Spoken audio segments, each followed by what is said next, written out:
Hello, U.S. history students, and welcome to the last last lesson for this week. We're going to wrap up the Civil War here in this lesson and real briefly go over only four events. Now, I think I've said this a lot in this unit. I could spend a lot more time with the Civil War and I could go into a lot more detail. In fact, I think I'm doing, I don't think you're getting a complete picture of this conflict, okay? So we're just going to hit the high points. We're going to list the four big events here at the end of the war that we think you should know.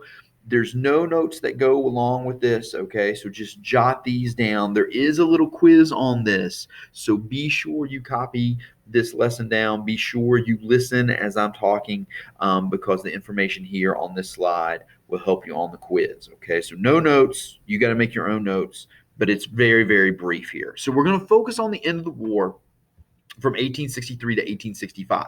Now, one of the big battles at the end of the war, in fact, it's considered the turning point of the war in the Eastern Theater, is the Battle of Gettysburg. We did that in the last lesson. 3 days, July 1st through 3rd, 1863. Robert E. Lee invades Pennsylvania. He is defeated by General Meade on the Union side and retreats back to Virginia. Okay, and the South will never again invade the North for the rest of the war. Now, the war is going to go on for 2 more years, but the South never again invades the North. The next big event comes the day after Gettysburg, the day that Lee's army is retreating from Gettysburg. Word arrives to President Lincoln that Vicksburg has fallen. Okay, Vicksburg is in Mississippi. It's on the Mississippi River. It has been laid siege. It's a town, it's a city, and the Union Army under General Grant has laid siege to Vicksburg for a number of weeks. And Vicksburg is finally going to fall on July 4th. So Lincoln, July 4th, 1863, is a big day for Lincoln. He's going to get 2 good telegrams. Number one, Meade has defeated Lee in Pennsylvania, and Lee is retreating from Gettysburg. And number 2, Grant is successful in Vicksburg. Now, Grant is probably one of the more successful Union generals. He is more successful, and he is successful where others fail. Okay. In fact, his victory at Vicksburg, Lincoln will call him East and give him complete control of all Union forces for the rest of the war. Okay. So Grant is very, very successful on the Union side. All right. Since he has captured Vicksburg, the Anaconda Plan is a success. Remember, the Anaconda Plan, we talked about this last week. The Union was going to blockade the coast, which it did, okay? Then it was going to control the Mississippi, all right? And then, like an anaconda, it was going to squeeze in from both sides and eventually capture Richmond, and the war would be over. Well, when Vicksburg falls on July 4th, 1863, the Union gets complete control of the Mississippi River. So this part of the Anaconda Plan is a success. The blockading of the southern ports on the coast is a success. So now all we have to do is take Richmond. All right. And it's going to take us a while to do that. But that's the last part of this Anaconda Plan. So Grant's very, very successful. The Anaconda Plan is becoming very, very successful. In November, we're going to jump ahead to November 1864. Okay.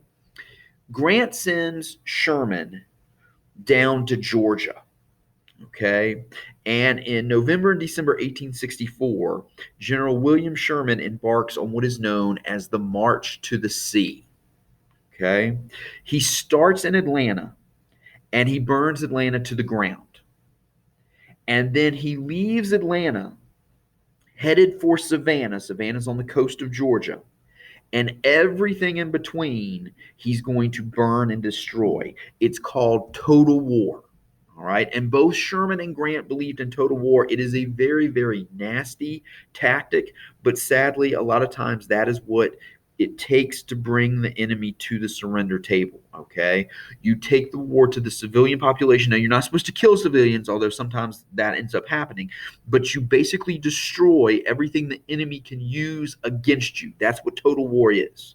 So Sherman begins in Atlanta in Georgia, devastates that city, okay, burns it to the ground, and marches out of Atlanta to Savannah, and all along the way he's destroying things. He's burning crops. He's ripping up railroads. In fact, they would take the metal pieces of railroad track and heat them up and bend them around trees. They were called Sherman neckties. All right. Of course, then they cool and they're bent around the trees and nobody can use them anymore. All right. So Sherman sets out from Atlanta, burns Atlanta, destroys everything from Atlanta to Savannah. He arrives in Savannah in December 1864, telegrams President Lincoln and says, "I present to you the city of Savannah as a Christmas present."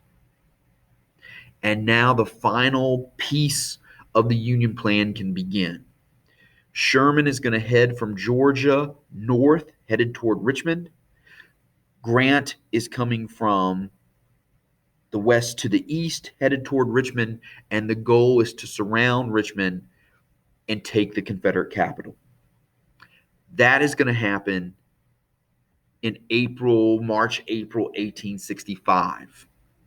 Grant first lays siege to a city called Petersburg. Petersburg is very, very close to Richmond.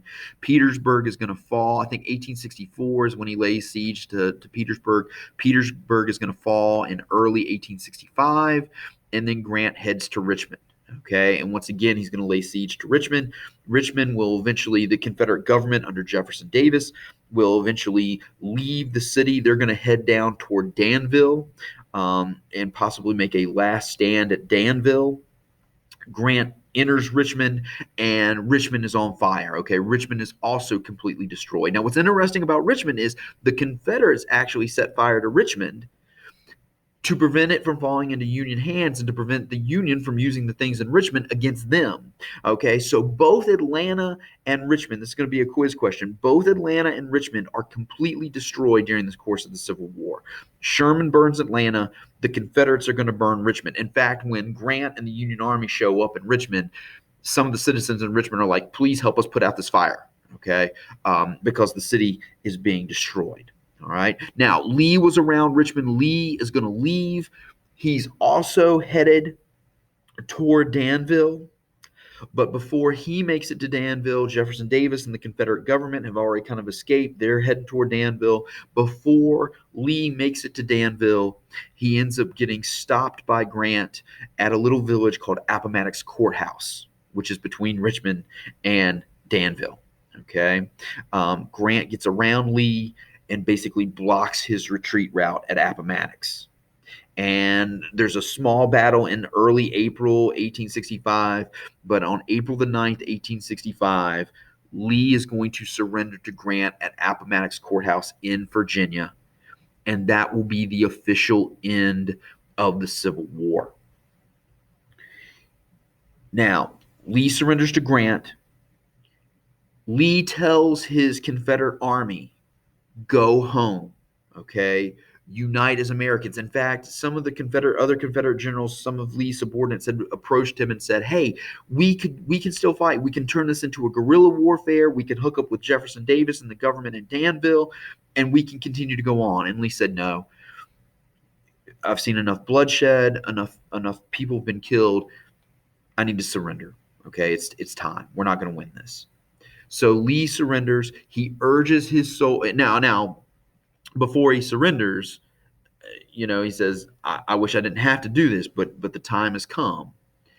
He tells his army after they surrender, "Go home, unite as Americans," which is going to be a big deal. We're going to talk about this when we get to Reconstruction.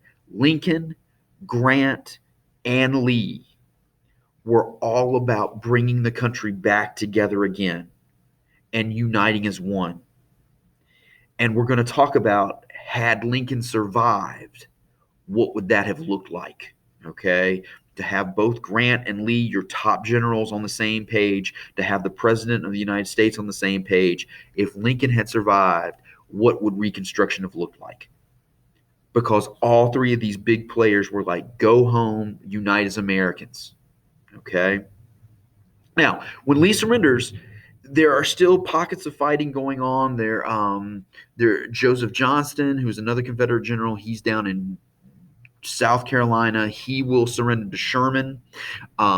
There's still Confederate forces out west that end up surrendering. The last Confederate force is under General Stan Wadey, who was a Native American general who fought for the Confederacy there in Texas. Okay, that is kind of the last official one. They will surrender in the summer of 1865. But when Lee surrenders to Grant and Appomattox, that puts everything in motion for the rest of the Confederate forces to surrender. At the end of the war, and these are early estimates, in fact, the number is up a little bit now, but most people round off the total casualties of the Civil War to be about 600,000 total deaths. Okay. And that was more than a bunch of other wars combined. At one point in time, it was more than the American Revolution, Korean or the Spanish American War, Korean War, Vietnam War, World War I, World War II combined. Okay, more Americans are going to die in the American Civil War than a bunch of other conflicts combined, with a total of 600,000. Okay. Now, once the war is over, we got to talk about rebuilding, and that's where we're going to focus kind of next week a little bit, and also afterwards with Reconstruction. But real quickly there, these are the four big events that are going to lead us to the end of the war in April 1865. Okay. So be sure you get these down. Like I said, there's not a lot of notes. Look over this presentation a little bit, and then take the little quiz on the end of the American Civil War.